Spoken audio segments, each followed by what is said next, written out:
Okay, sorry, I ran out of storage. Okay, so they're always on their phone. They're always on their phone, either with you or when they're not with you. Because when they're with you, they're texting another girl, and that goes back to why they don't let you in their phone. They're texting another girl, and that's why when they're not with you, they're texting you all day, because they're more than likely with their other supply or doing something else. They just have to make sure that you stay put at any and all cost. 4, they make up. They break up just to make up. I swear to God, it's the sickest thing. They get off to it. They like it. They either start a fight all the time because they're about to break up with you, or because they don't know how to communicate. They do not know how to communicate, so they pick a fight with you. Either just so y'all can get mad, and they like that the anger, the frustration, and y'all can break up. And then one of y'all, more than likely, the victim of the narcissist, they know how that goes back to the studying. They study you, so they know what you like, what you don't like. They more than likely, more than not, want to know what's your triggers. They do it slowly.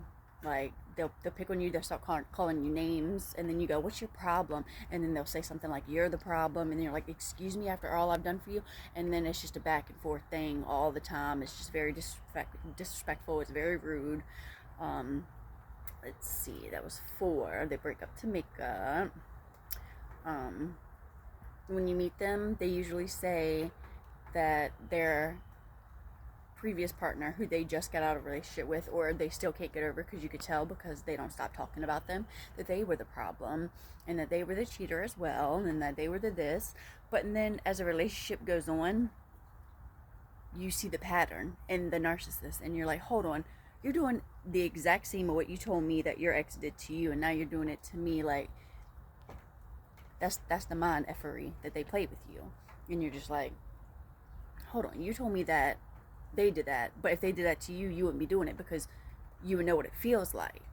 So who's really telling the truth here? Okay, let's see, what else. mm, I don't know if that's all. I don't know. I just don't want anybody to go through. Okay. Oh, there was one last one. 5. 5. Number 5. If they know they have you, where they want you, where they can just disrespect you and leave you for another person, and then keep coming back when you're moving on or doing better, because they only use and abuse you. They only want what's good for you, out of you, for them. They don't look at the best interest.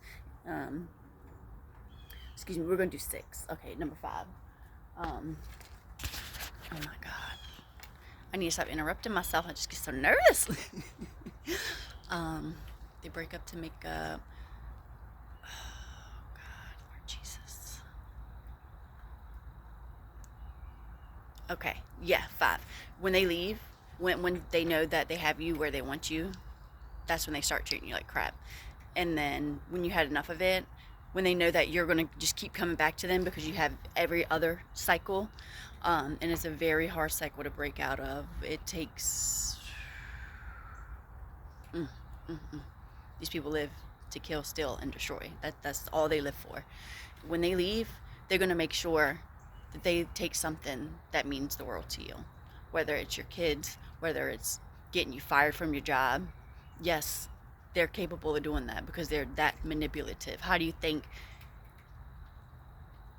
why do you think people cannot get out of these toxic cycles? It's very hard to get out of them. Most people don't even make it out. I'm so serious. But that's why they're leaving all the time, because they think there's somebody better than you, not knowing that we're not the problem. They need to stop and reflect and look at what y'all are doing to us. Just because we wear our heart on our sleeves does not mean that we're dumb, that we don't see what's going on. Nobody's dumb. Nobody's stupid. Everybody sees. Whether you're quiet about it or loud, just you say something about it or not, everybody sees what's going on.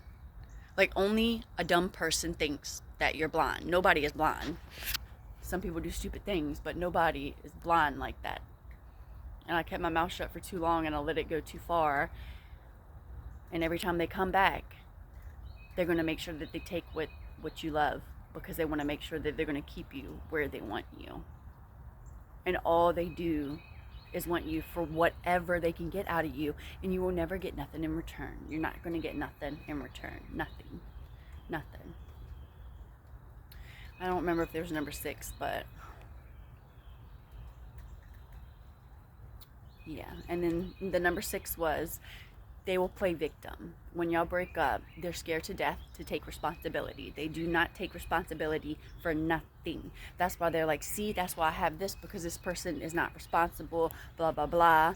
But they're really doing it to make you stay. But in their delusional mind, it's like, you're trying to make me stay, but you did all this to me. And because when they leave you, they're also going to talk about you to their new supply, and to their friends and to their family, because they cannot take responsibility. They cannot own up to what they did. And then when you call them out on it, you're going to be the worst person in the world. Like, how dare you call me out for cheating on you? Like, what? That's the mind of a narcissist. It's crazy. And then they get mad. Like, how dare you know what I did to you? How dare you? Now I have to punish you. That's the mind of a narcissist. And I don't want nobody. Like I said, I was in this for 10 years. And every time something was taken, and now I have nothing. I don't have nothing. And my mom could have taught me this, because she went through something very similar, and we grew up in a toxic atmosphere. So all this was always familiar to me, but I don't like it. I had to actually do some soul searching to find out who I am, and I found out that these people do not know who they are, and they're scared to death to not have somebody around to stop and reflect and think and take responsibility for what they've actually done. And it's not okay. I don't want nobody else to be victimized. So if you see red flags, any of these, and not all of them are cheaters, but they like to drag you back. They like to hold you back in life. A bonus. That's number 7. They will hold you back in life. They don't want you to make it, because they know, unfortunately, that they're losers in some way, shape, or form, but they're not, or at least that's how they feel on the inside. So they look outward for what they think is going to make them happy on the inside. Nobody can help you, fix you, or help you but you. It's all on all of us. It's on all of us to fix ourselves, not to hurt another person to make you feel better for 5 seconds. Don't be impulsive. Don't do that. That's not okay. So get rid of those narcissists now. And next time I will have an office.